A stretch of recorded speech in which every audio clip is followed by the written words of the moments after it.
يا ابني انت مش عايز تفهم ليه؟ يا عم وانت سألتني على حاجة ما جاوبتش عليها صح.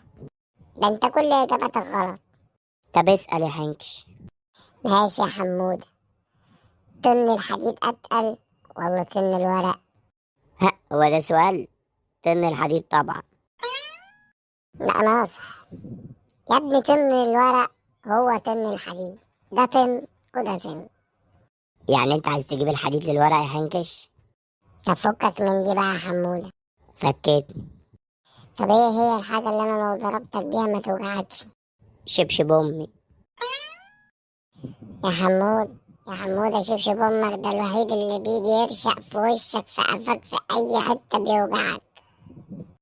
عشان تعرف ان انت مش ناصح يا حنكش يا ابني، ده بيوجع كرامتك قبل ما توجع وشك.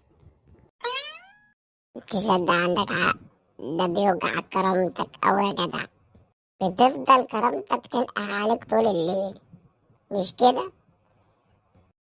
اه والله. طب قوم اجري يا حمودة. ليه يا حنكش اجري من ايه؟ عشان أمي جاية بالشبشب دلوقتي، وانت كرامتك ما تستحملش أكتر من كده.